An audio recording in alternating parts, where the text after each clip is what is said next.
What's up, storytellers? I'm C.R. Rowenson, the Magic Engineer, and this is another installment of Spells and Specialists, where we use stories and magic to teach technical topics and communicate science.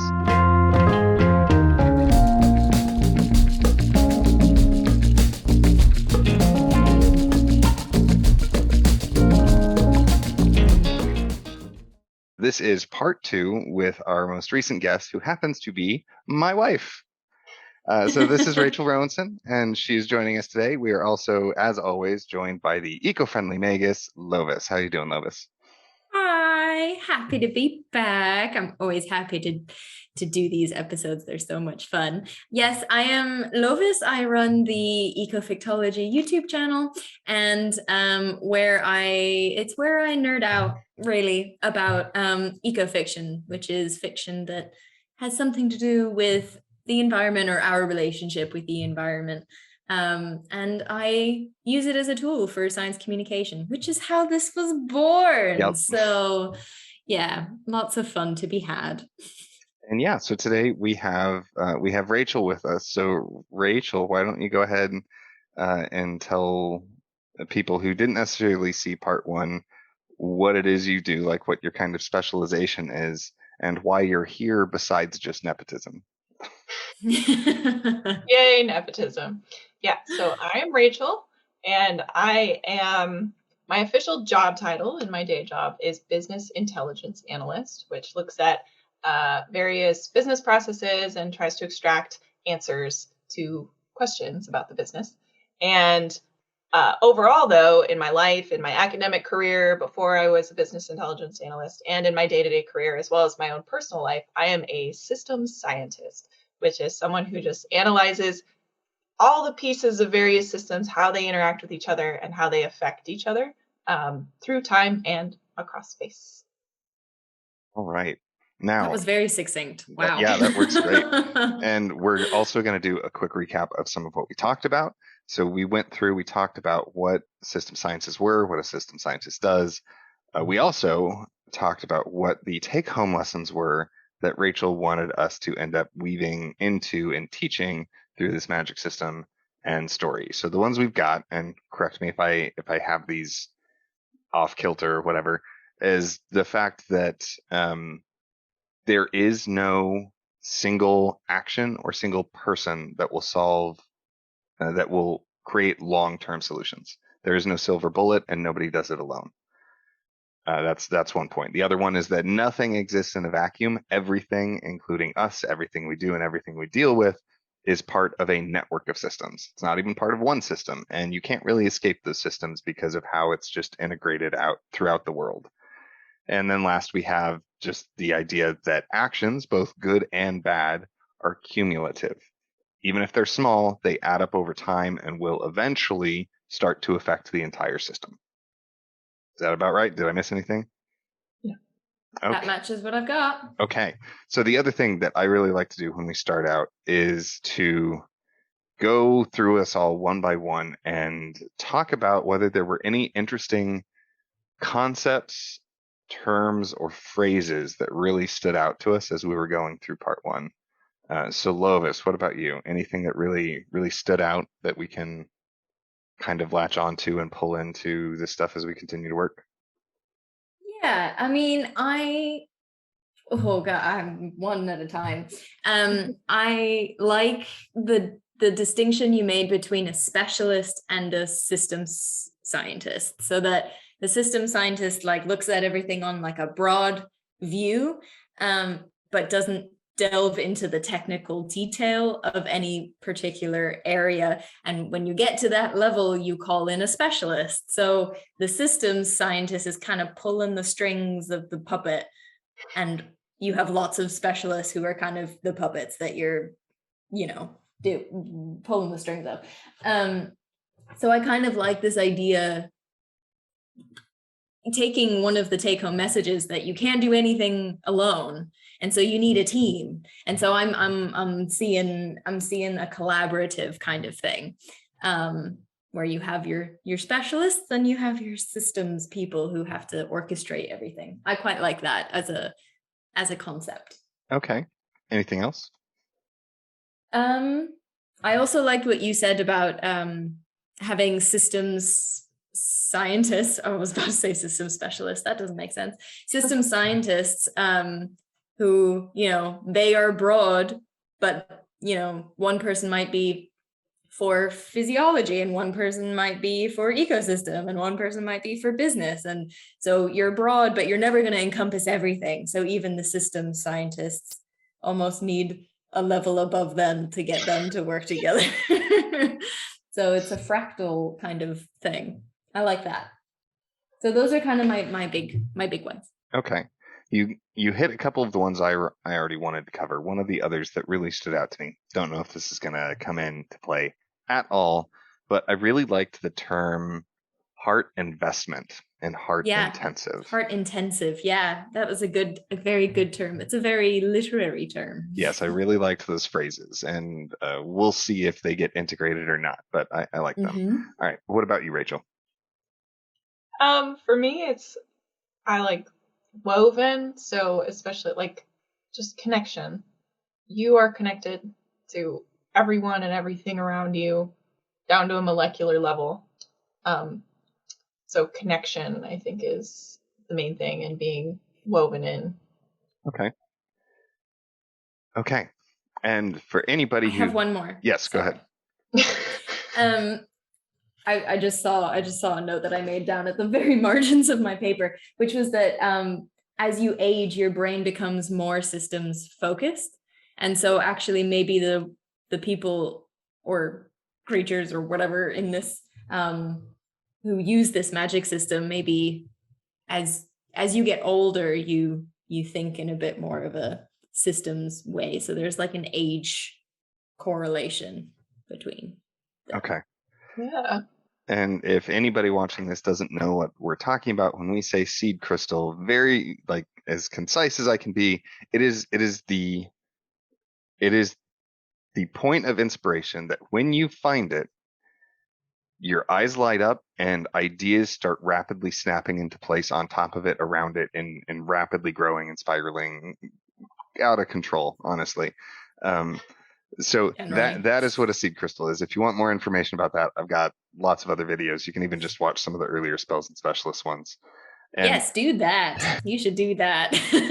And that's what we are going to try and find today. We're going to take a couple of different approaches because everybody is different. And this is going to be a particular challenge because I talk all about magic systems all the time. And Rachel actually is not as into fiction.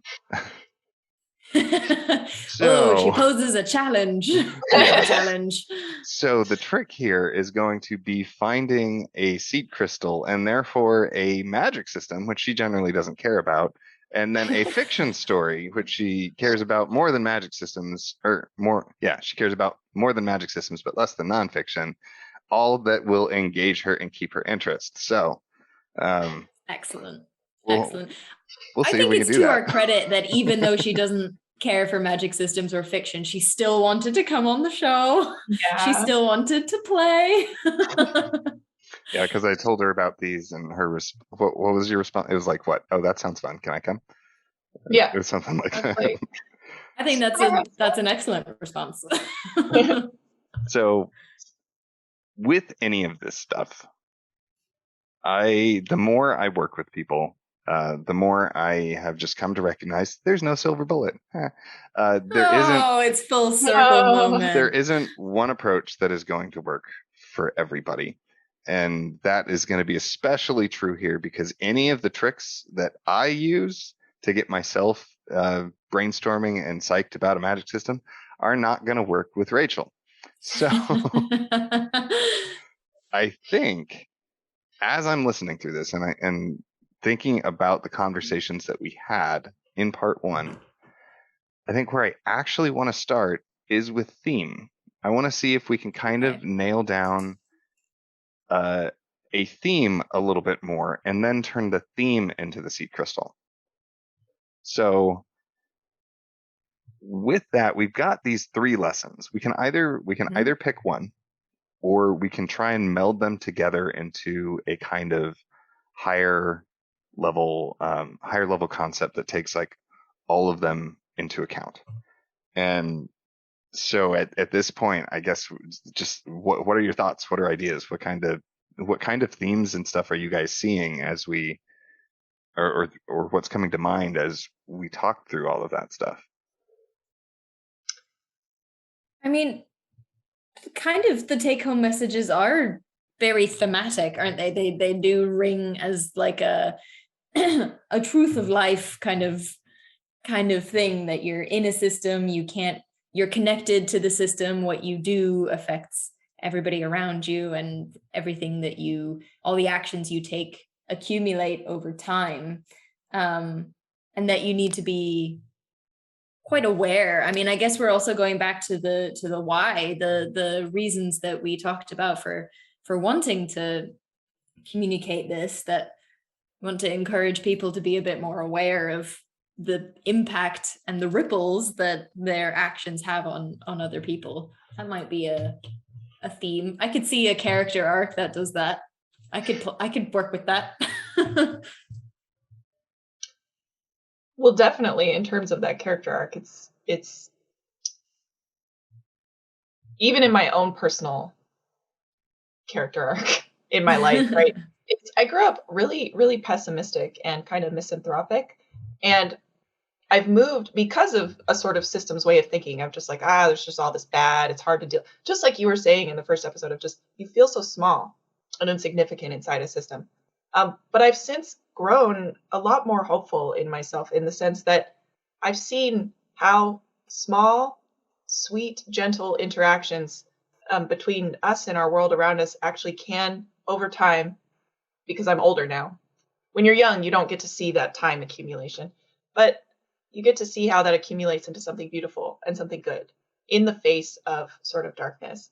So to me, I think one of the themes I want to talk about is connection and hope, the hope that comes through connection, especially through things like friendship and camaraderie. Okay. What about you, Clark? Again, a lot of times when I do this, I try and stay hands off where I can. I'm Uh-huh. gonna ask some unrelated questions for a little while. I say stay hands off. That's not true at all. But I'm gonna ask some seemingly unrelated questions. So, when you are normally when I'm talking with somebody who is a writer or a game master or a screenwriter, the question I ask is what sparks your ideas.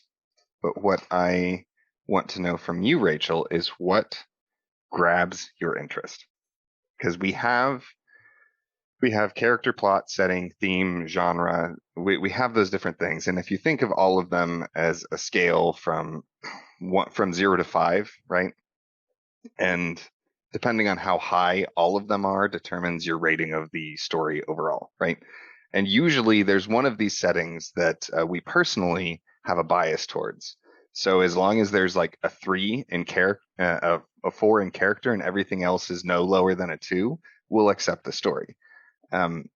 So which of those factors is the one you weigh the heaviest? What's the one that grabs your attention, that if it's a 4 or a 5, you are willing to overlook a couple 2s and 3s?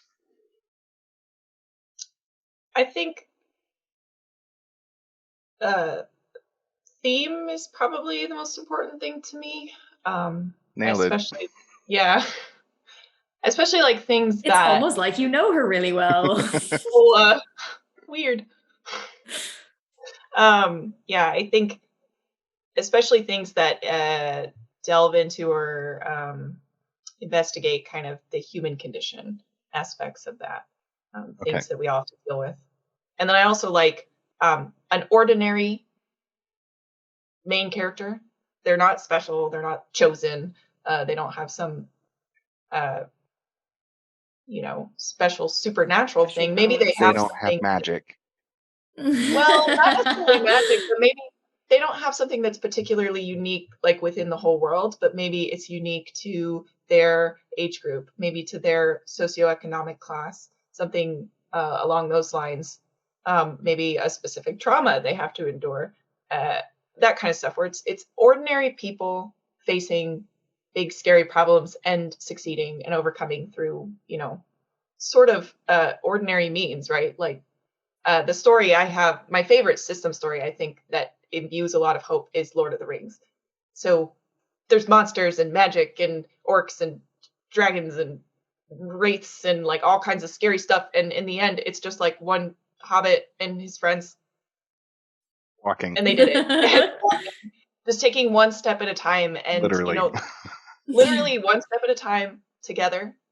And that's how they, that's how they solve the problem. It's not, the world has magic in it, but Tolkien specifically kind of avoids using magic as the solution, right? The solution in the end is just that heart investment is I'm going to carry this ring to Mordor with my buddies and we're going to drop it in the volcano. It's, it's not a big complicated or fancy thing. It was an ordinary person given an extraordinary task and using the power of friendship to get through it. That's very cheesy, but those are the kind of stories I like.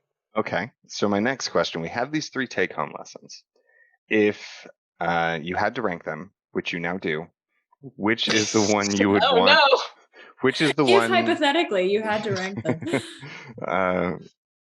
How would you rank them in order of the ones you care most about communicating to the one you care least between those 3?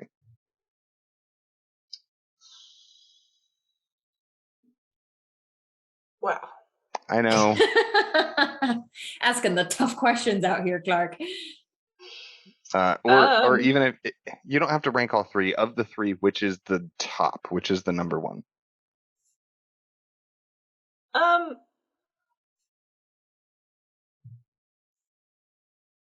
I think probably there are no silver bullets. No silver bullets. Oftentimes the solution is just a tiny thing, but over and over again, many times, taking one step to Mordor. Okay. And then, what are your preferred types of magic systems? Do you prefer monsters, more traditional magic, advanced tech, superpowers, weird random ghosts? Like what? You already know the answers to some of these things. I think I do, but I'm going to ask anyway. So my favorite genre of fiction is Gothic, like old Gothic literature. Basically, if it was written less than 100 years ago, I'm not interested. So, but one of the facets in old Gothic literature is there's usually just like a random drive-by of a ghost. It doesn't do anything. It just kind of exists because culturally at the time they were just like, yeah, ghosts exist. It's normal. Sometimes they show up and give you a message, and then that's it. So I like stories where the magic is kind of like secondary to what's going on, just like in Lord of the Rings, right? The magic is very like, like occasionally Gandalf does something magic-y, but really it's that story is about people. And so I like stories where that sort of magic, the random drive-by of a ghost, doesn't really affect much of the story. It's just they just kind of say hi and move on. So they do a lot in old Gothic literature. So yeah, where the magic system is it's either already woven into the world, so it's not like extraordinary to the people, or it's very subtle magic systems. So then, do you prefer stories where the magic is not part of the solution? Usually, yeah. Okay. Interesting. This is a challenge. Yep. Well, in terms of the types of magic, which we'll get to in the next part, but just from what we've seen, I think this is likely going to be a softer magic system. It's going to be bigger in scope to reflect some of the nature of complex systems. And it's going to be, at best, right on the border between rational and irrational. Like it's rational enough that people can analyze it and problem solve, like solve problems within the system and understand the system, but it's not so rational that it's really easy to use it to solve problems. But I'm getting ahead of myself. Okay, so lessons. We've got these themes. we've got this strange thing about preferred types of magic systems. So anything else you guys want to add before we start taking a swing? Like some ideas are starting to form, but I want to give, I want to see if there's anything else that we kind of want to toss in here, something else that is like, has been meaningful and impactful from the previous conversation. I'm trying to think of ways to make the magic not the solution. And I'm almost picturing okay, wait, I haven't fully formed this. I'm almost picturing that people try to use magic to do something, but in the end, it's not magic that is the solution. So there's maybe everybody has some kind of magic. So like you say, it's not particularly extraordinary in this world to have magic. But maybe there are specialists in certain types of magic. And really the solution is that, there isn't one person whose magic will solve everything, but it'll be people like going back to this weaving, because you said you really like the idea of weaving, kind of weaving different magics together. And so it's the act of collaboration, it's the act of connection that solves the problem rather than individual magics. Yeah, that's not really making magic secondary. Are there, well, it could be very secondary in the story, right? Because you can build it so that it's very prevalent and front and center in the world and even in the setting, but then given the nature of the specific story, it's not, right? Like you can have stuff like that where if you did this is one of my favorite examples anymore for a lot of reasons, but if you did a superhero dating story, like the powers are there, but they're secondary to the actual main plot. And it's one of my favorite examples because it's a terrific example of how you could take completely overpowered people like Superman, Martian Manhunter, and Vision, and have them in compelling conflicts because they have unlimited power, but it doesn't help them here. It doesn't help. Actually, superheroes are a good example of what I was just talking about. Everybody has magic, but not one of them. Like they have to, the best films are when they team up, right? Mm-hmm. And everybody uses their own little thing. So that's actually a good example of what I was talking about. So are there any systems or situations that you would like to potentially parallel or use the magic as a metaphor for? Like there's Rachel's like, what?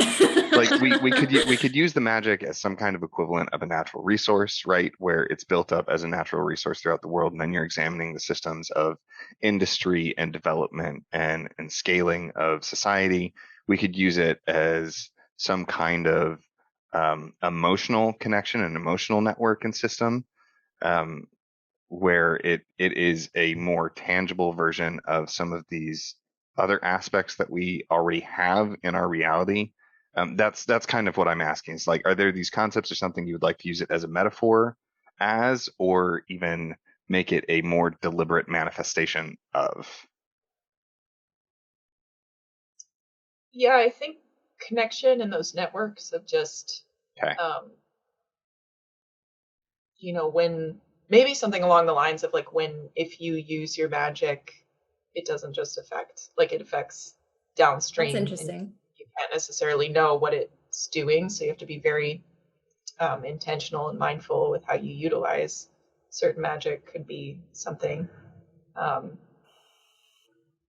actually reminds me of a story that I read, which I'm going to forget the name of right now, of course, but it was it was like a almost an anthology of 4 stories by Tobias Buckell and Paolo Bacigalupi. And it was when you use magic, you grow something called bramble. And bramble was this thorny weed that overtook everything. And it released these spores that sent you into bramble sleep and you just stayed asleep. So your actions when you use magic affects the rest of the world because bramble was growing and affecting other people and stuff.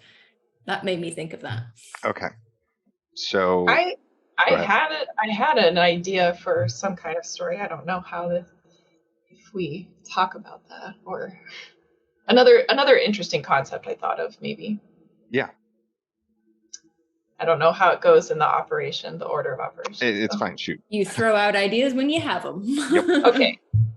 So another thing I was thinking too is that there might be a sort of magic that you develop over time, right? So that you're, like we were talking about, where as you get older, you tend to think more in systems. So it might be a magic that you don't develop until later in life, but maybe there's some, I don't know, pandemic that kills off all of your people over a certain age, or your creatures, or anything like that, and you lose that, and so then the younger, the people who are left maybe have to relearn how to see that. So in my mind, I was kind of imagining that as you get older, you can sort of see these magic threads between everyone and everything, and you can learn how to maybe pluck them or do something with them, or just even you just have a better vision of how things affect each other. So you're the elders, you're the advisors, because you can see that, but you don't develop the ability to see those threads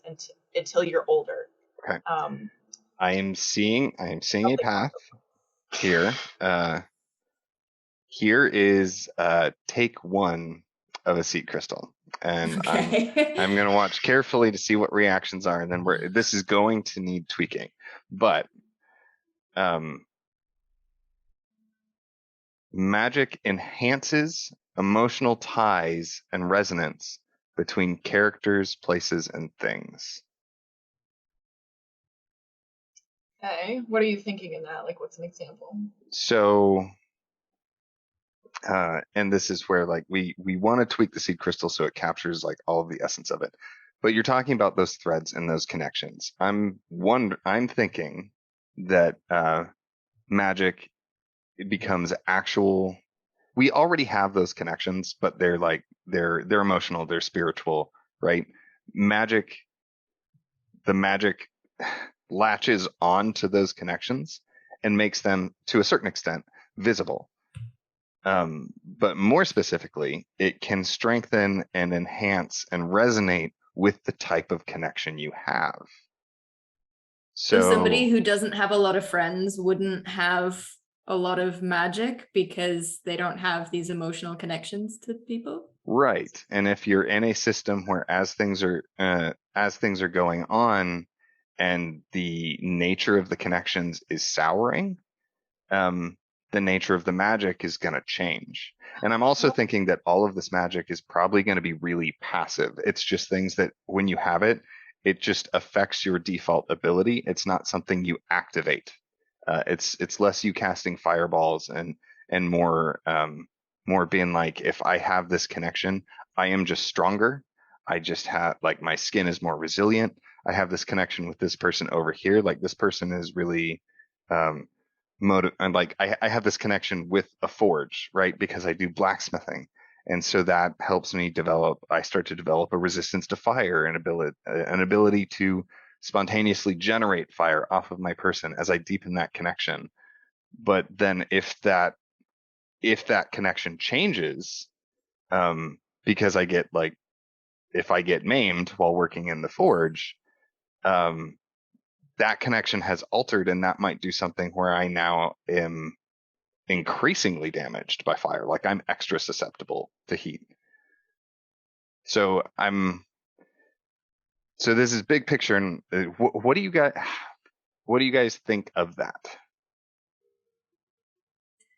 I'm seeing an interesting like dynamic between extroverts and introverts, and also a lot of it depends whether you can fake that connection, like a lot of fake relationships. To be able to be stronger, you just pretend to be friends with everybody.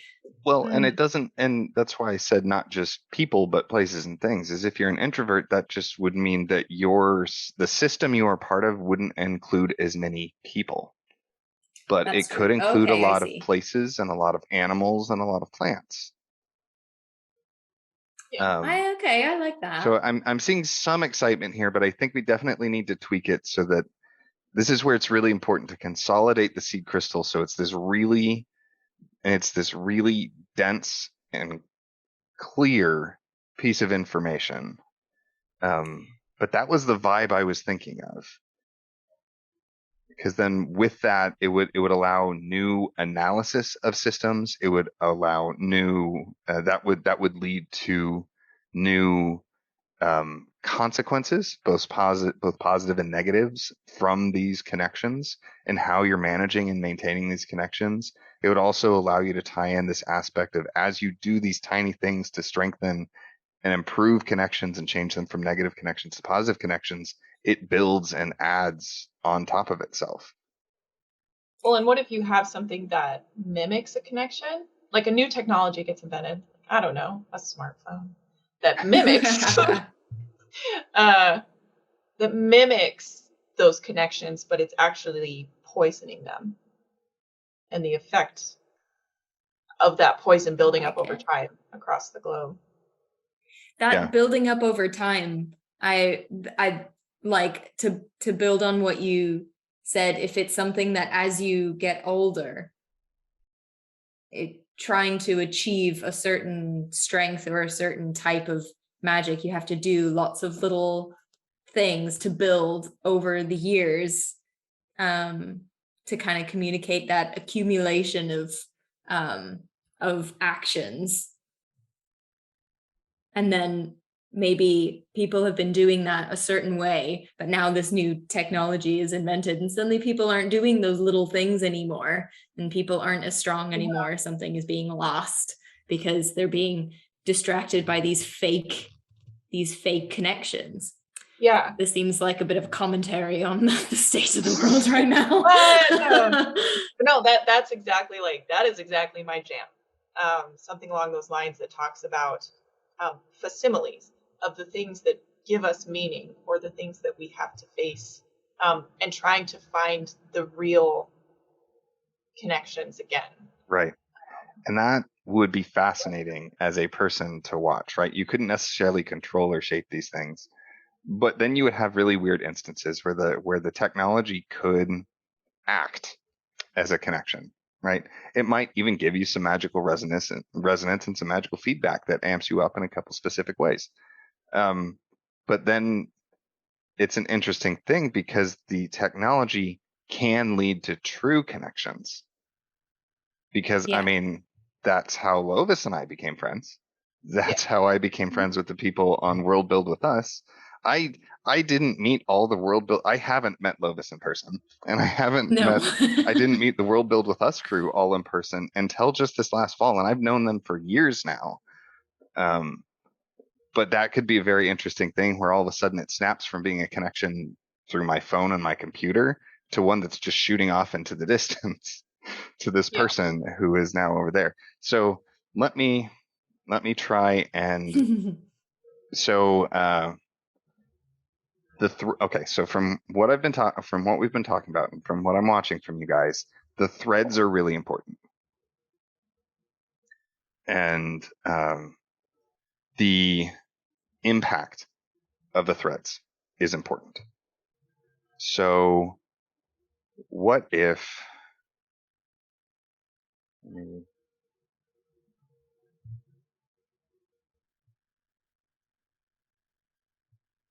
okay. I like this idea of plucking the threads. I don't know how we'll use it. I don't know what it like does, but so what? How about maybe the technology plucks your threads. Yeah, or all of them, and that's what makes it addictive or something. But then it's actually degrading them. Ooh. Fraying them. Yeah. I'm struggling with the wording, but I'm gonna toss this out here, and then we're tweaking this together. But magical connections exist between all people and things. Inorganic and organic. Hang on. Anything you can have an emotional connection with, I suppose. How about this? Yeah. The world is filled with systems of magical connections. You have to have the word systems in there. Between people and things. And, or semicolon, the nature of these connections will magically alter everything part of the connection. I'm trying to talk about how, like, I have that connection, and the nature and strength of that connection is going to directly affect both of us. Yeah. Mm-hmm. Yeah. For whatever magical ability you yourself have, or is it like a sanity thing? It might be related to like what Clark was saying about the blacksmith, right? Is that it's related to the thing you're connected to. So if your main connection is with people, then you gain more of those like magic, like ability to make friends. Like it builds on itself, that ability to make friends, to sort of be a light, to lead people, to be able to empathize. So maybe your ability to feel what people are feeling, to know what they need, almost kind of mind reading, but you feel it. Like you know what they need and how to give it to them in a way that they can receive it.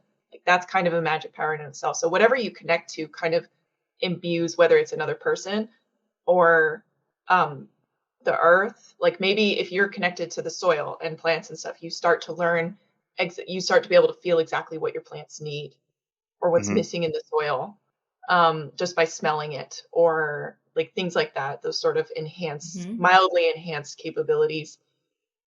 Maybe this is where the plucking comes in. When you like the way that you can read the connections that you have, you like pluck it and you can almost like hear it. You can almost decode this kind of mysterious magical language, and it's almost like a psychic kind of connection. Yeah. Okay. Or you can send your energy down the line. So like if something just needs a little bit of like love, right?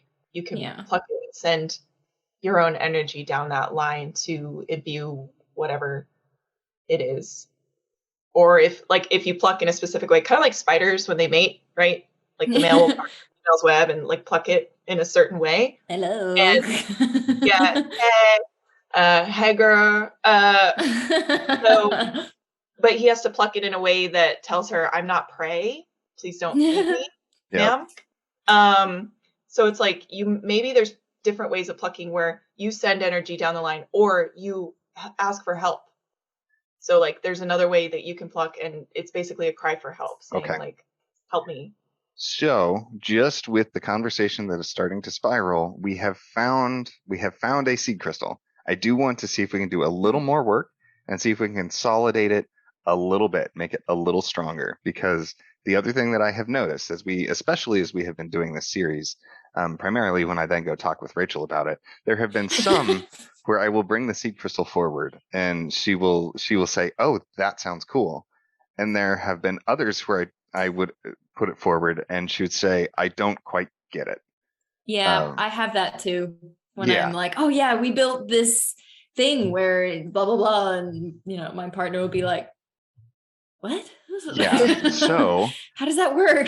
I want to see if we can consolidate it more, see if we can make it more powerful, so that when we go off, and your seed crystal to a certain extent is your pitch for your magic system, is another way to think about it. So let's see if we can consolidate it or strengthen it so that when we go off to other people and give them this pitch, there's enough information there that they can be like, "Oh, that sounds cool." So because right now what we have is kind of wordy, and like condensing and cutting down words is usually better when you can do it. It's not always possible, but what we have right now is the world is filled with systems of magical connections between people and things. The nature and strength of the connections magically affects all involved. Well, and they get stronger over time. If you put in the work. Well, and that might be something that has to be part of the expansion, or does that really need to be part of the seed crystal? I don't know. But We let's could just see like if, put it in parentheses for a second. yeah, I have it as an extra tab here. Magical threads.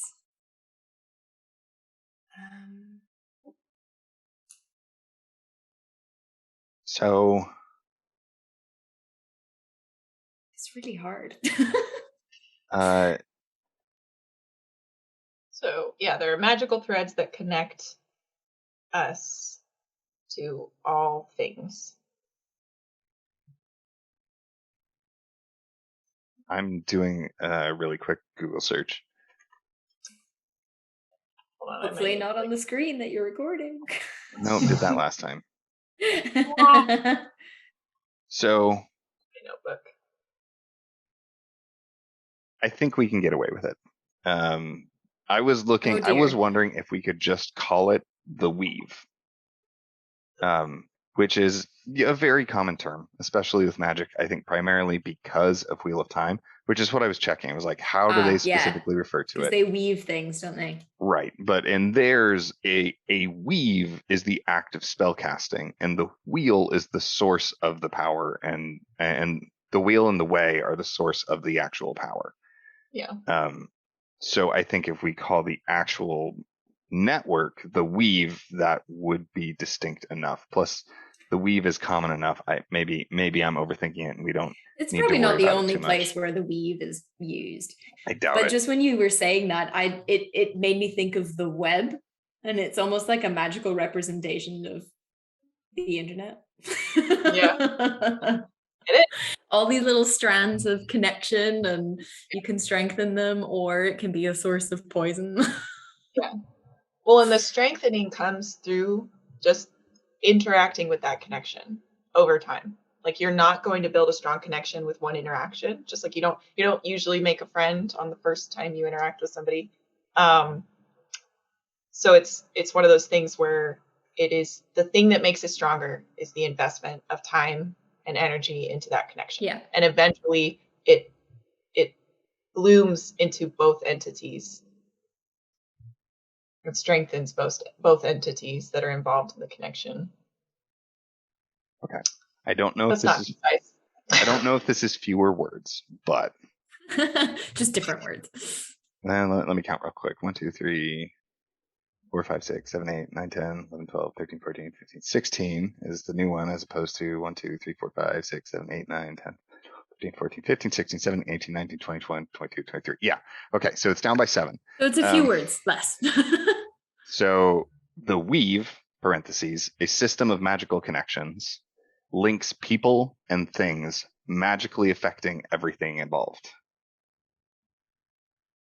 What if instead of affecting, we say empowering?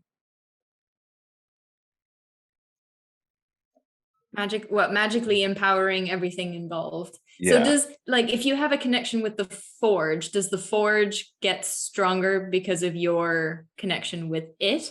So do objects get empowered in places as well? Mm-hmm. Oh my. That was what I was thinking. Yeah. And this can be very subtle, right? This doesn't have to be overpowered. It may be as simple as, because of our connection, when I work the forge, things happen closer to how I want them to. Mm-hmm. Because you've worked at it and you've built the relationship. And because it's my forge, right? Which already kind of exists. Like, as you learn the ins and outs of something, you know how to use that specific tool better. This is just magically enhancing that. So if we had the exact same forge somewhere else and I worked on it, the metal wouldn't heat quite in the spaces. The heat wouldn't move according to my will. The cooling wouldn't happen more according to my will. The shaping would be a little more unwieldy. That's kind of what I'm thinking. My only problem with empower is we did want negative. Yeah, that's where I was like, I don't think empower is right, because I think you can equally, if you're making something better, an inanimate object, you can poison one too. So like this can be a way that places become haunted. So if some terrible massacre happens, that poison remains in the object and it's very difficult to extract it and form a new connection, a positive connection with it. What if we say creating magical consequences for everything involved. People have a negative connotation with consequences, though, even though they can be positive. They do, but we know that, like, we here know that they are positive and negative. And in terms of a seed crystal, that is very evocative and will get ideas rolling for somebody. Because if they hear consequences, they're like, oh, what kind of consequences? Like, what's going to happen when I have this? What's going to happen over here? Because a seed crystal is a combination of, you want to distill the essence of things, but you want it to incite questions. So even if consequences may not capture the positive the way we want, I think it will definitely incite questions better than magically affecting, I think. So say the sentence with the word consequences. Let me do another version. Version 1.3, weave. I think we can even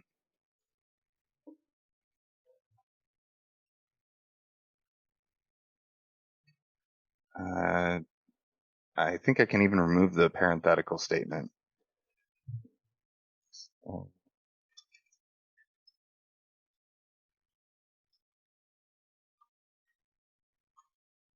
my God, I can't spell. Can't think of it as anything other than a network.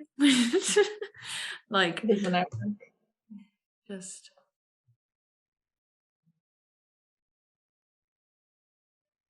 Okay. And I'm changing some of the terminology as we go to see if we can do things that are a little more interesting and evocative. The world weave links people and links all people and things, creating magical consequences for everything involved. mm-hmm. Is that a little too vague now? I think it might be a little too vague now. Can you add something along the... Sorry, go ahead. No, go ahead. Go ahead.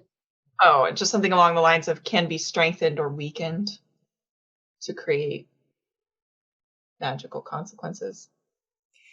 Yeah. Okay. I think what's missing is like it's fairly passive right now. And it's, from what we've been talking about, it's like you build the connections actively, right? So the network isn't just there, it's being built.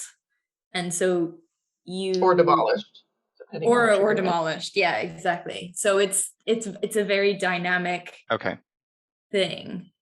Okay. So the maybe world putting weave, in something about building the connections. The world weave links all people and things, creating magical consequences which can be strengthened or weakened for everything involved. The consequences can be strengthened or weakened, or the connections can be strengthened? Yes, the idea was that the consequences. I think we're going, Yeah, I'm going to scrap that one entirely. Okay. Oh, no. What? Just move the strengthen or weaken to the connections instead of the consequences. I think he wanted it on the consequence. No, it can go on the connections, but if we're going to move it there, I'm going to kind of like restructure the whole thing entirely. Because the world weave is not doing what I hoped. So I think we can actually strip that out and just say, and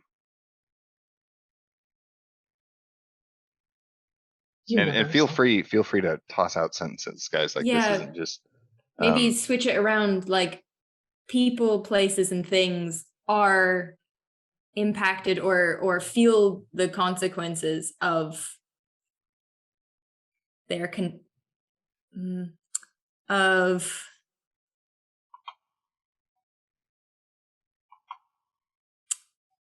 lost it. It was there. They feel like they feel the consequences of the strengthening and weakening connections. But I don't know how to say it without saying people, places, and things again. Yeah. Is it okay to just say all things? Yeah, all things. All things exist in a weave of connections.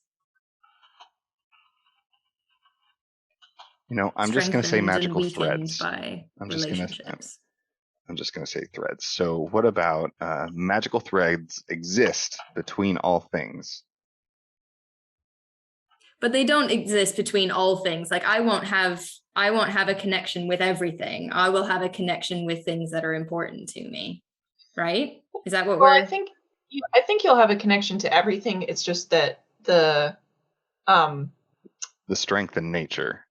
Yeah, the strength in Right, nature. So okay, things that you're okay. not super connected to it'll be a weak connection, but you can still be affected by it, right? So like you may not have a huge connection to the wind blowing out in the desert, but eventually it'll reach you and annoy you and mess up your hair. So stuff like that where through magical threads. I don't know. I like if it's with everything, then I'm really struggling to picture it. Like, do I have a connection to literally everything? Or I It don't might be know. that you do, but you can only really see Above a it's certain kind of like threshold. I see. Yeah, Okay, like you so the potential is there for a connection with everything, yes. but you build and create the kind of visible thread as you put energy and investment into it. Okay. Yes. Yeah. Kind of like it's like the potential of all things, right? Everything has potential, but what actually happens Right. is what you invest in. I see. Okay.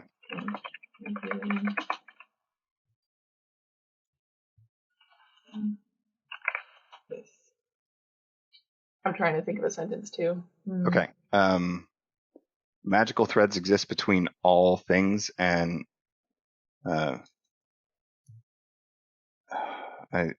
overuse of words, and we may be getting into semantics. We may be at the point where this is diminishing returns.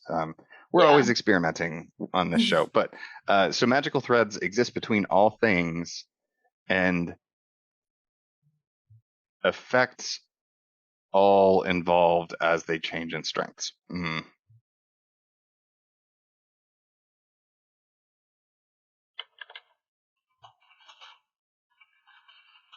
Yeah, I think we're dancing around it. I think we're getting too far afield. So let's see. So the last one we really liked was the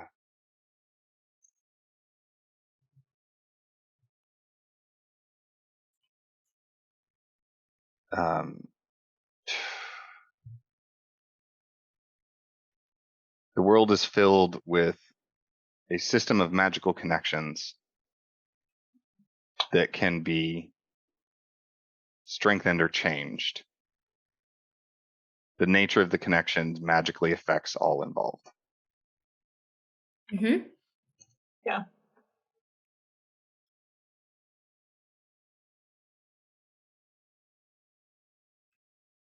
Okay.